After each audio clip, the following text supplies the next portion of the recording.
卢拉访华的最后一天，中国和巴西发表了联合声明，卢拉正在进行一场豪赌。各位网友，大家好，欢迎收看本期众诚 Talk。自从2月份我国代表团从欧洲的慕尼黑安全会议回来之后我们中国就不再和美国废话了，开始做自己的战略布局了。不论是在中东落子，还是在南美落子，中国外交都显露了新时代大国外交战略。就在最近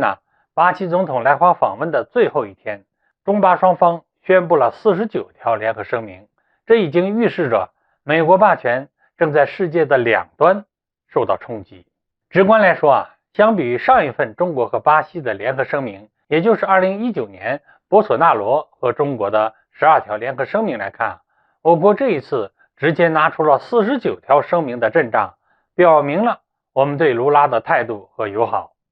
这49条中除开12条礼节性声明和1条地区形式的声明，也就是解决乌克兰危机的唯一方式是对话和谈判，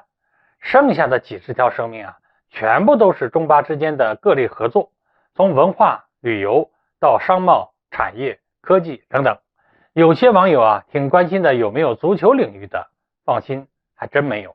其中关于中巴声明里面的第34条，说中国和巴西通用合作第4代同步辐射光源技术，巴西呢在这方面是全球顶尖技术国家。中巴这一次合作对中国在该领域的研发将有极大意义。不过我不了解这方面的技术，如果有了解的网友可以在评论区稍微解释一下，我在此表示感谢。我们回归正题我们常常调侃说南美洲是美国的后花园，这句话其实并非只是玩笑。美国等西方跨国公司利用金融优势和技术优势，实打实的控制了南美洲大量的民生领域产业，衍生出来他们的控制权。巴西别看是个农业大国，可它大量的土地和粮食产量都被西方资本控制着。这一点和非洲的情况非常相似，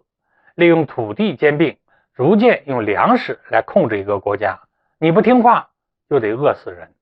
这一次卢拉重新执政就说过要解决巴西人民的饥饿问题，但如何挣脱西方粮食构筑的枷锁，就成了他必须面对的问题。因此坦率地说卢拉在来中国之后公开说不需要美元了，其实就是在向中国表达他自己的诚意，也是想要把挣脱枷锁的可能性压注到中国身上。这次49条声明里就有很多是关于农业技术合作方面的，就是这方面的考虑因素。不然单纯就明面上的巴西农业技术来说未必一定需要和我们中国合作。巴西是南美的大国，在南美有着显而易见的影响力。卢拉这一次来给中国的一个机会，就是要在南美范围内尽可能加速美元霸权的瓦解，维护南美本土国家的利益。而且就实际上来说也是非常的巧妙，因为当前的美国正是身处内忧外患，本身国内政治问题牵扯了他大量精力，而美国的国力呢又陷入了系统性衰落，地球的一端有俄乌冲突，需要他持续加码进行援助，亚太局势也需要他捉襟见肘加紧布局。这对另一端的南美地区是一个重要的窗口期。实际上南美各国在对待美国的问题上已经多少有一些默契了。卢拉在访问中国之前已经和阿根廷签署了货币联盟，以共同对抗美元。某种程度上来说这也是卢拉在地球的另一端进行的一场豪赌，将胜利的赌注都压在了我们中国身上。直白的说货币秩序本身就是全球秩序的一个外在表现。当全球旧的秩序要走向灭亡，货币秩序也将迎来改变。在美国人利用美元体系去肆意制裁他国的时候就已经开始走向被动了，是在主动让出货币秩序的地位。至于将来谁来补上这个缺口，就让我们在未来的几年或10几年里拭目以待吧。